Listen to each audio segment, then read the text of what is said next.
آپ کو ایک اپنی مثال دیتا ہوں. میں کوئی عالم دین نہیں ہوں. امریکہ کا ایک شہر ہے لاس ویگس, وہاں پہ ایک کانفرنس ہو رہی تھی. تو کانفرنس میں ایک امریکن رائٹر ہے رابرٹ اسپینسر. رابرٹ اسپینسر جو ہے اس نے قرآن اور مسلمانوں کے بارے میں بہت شدید نفرت انگیز گفتگو کی, اور اس نے اتنا جھوٹ بولا کہ میں سوچ رہا تھا کہ یار میں کاش کہ یہاں کوئی عالم دین ہوتا وہ اس کا جواب دیتا. تو میں اب اس کا جواب کیسے دوں؟ تو اور وہ پوری کانفرنس لائیو جا رہی تھی ٹی وی چینلز پہ.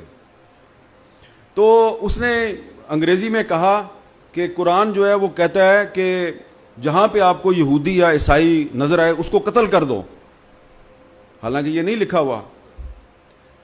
تو میں نے وہاں پہ اس کی وہ بات پکڑ لی. میں نے کہا چلو میں اس کا ایک سادہ سا جواب تو دے ہی سکتا ہوں. تو جو بات میرے ذہن میں آئی, جتنا میرا علم تھا, میری باری آئی اس کے بعد. تو میں نے کہا جی well mister Robert Spencer just claimed that Quran teaches to kill Jews and Christian, کہ قرآن کہتا ہے کہ جہاں پہ بھی یہودی اور عیسائی نظر آئے اس کو قتل کر دو. وہاں پہ پھر میں نے مکہ لہرایا, میں نے کہا یہ جھوٹ بولتا ہے.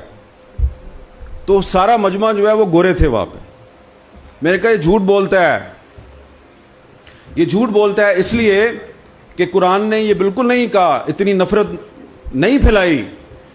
تو اس کے جھوٹ کو بے نقاب کرنے کے لیے میں یہاں پہ ایک بہت بڑا اعلان کرنے لگا ہوں. انہوں نے کہا کیا اعلان کرنے لگے آپ؟ میں نے کہا یہاں پہ جتنی بھی یہودی اور کرسچن خواتین موجود ہیں ان میں سے اگر کوئی مجھ سے شادی کرنا چاہتی ہے تو میں اس سے شادی کرنے کے لیے تیار ہوں, اور اسلام نے مجھے اس کی اجازت دی ہے. وہ تالیاں بجنی شروع ہو گئی.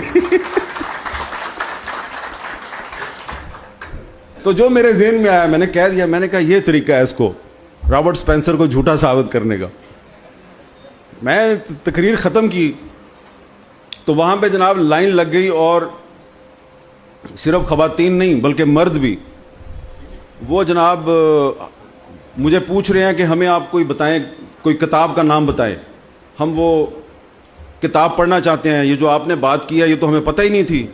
میں نے کہا ہاں ایسی کوئی بات نہیں ہے, ہمارے تو جو نبی کریم ہے حضرت محمد صلی اللہ علیہ وآلہ وسلم, انہوں نے تو یہودیوں کے ساتھ ایگریمنٹ کیا, معاہدہ کیا, اس پہ دستخط کیے.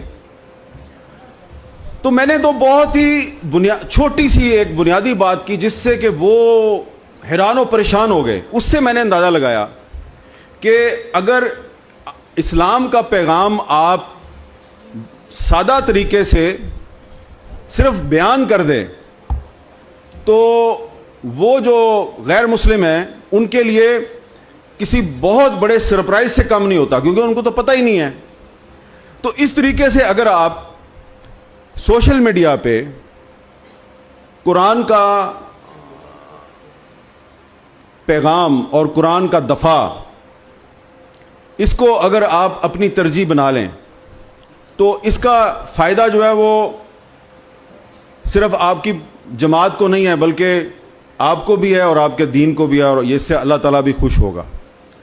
تو اس لیے جو میں نے ابتدا سے گفتگو شروع کی کہ یہ جو سوشل میڈیا ہے اس کو کچھ لوگ سمجھتے ہیں کہ یہ دور جدید میں نفسیاتی جنگ میں فتح پانے کا ایک بہت بڑا ہتھیار ہے, لیکن اس ہتھیار کو بڑی احتیاط سے استعمال کریں. ایسا نہ ہو کہ نفسیاتی جنگ جیتنے کے چکر میں آپ خود ایک بہت بڑے نفسیاتی مریض بن جائیں.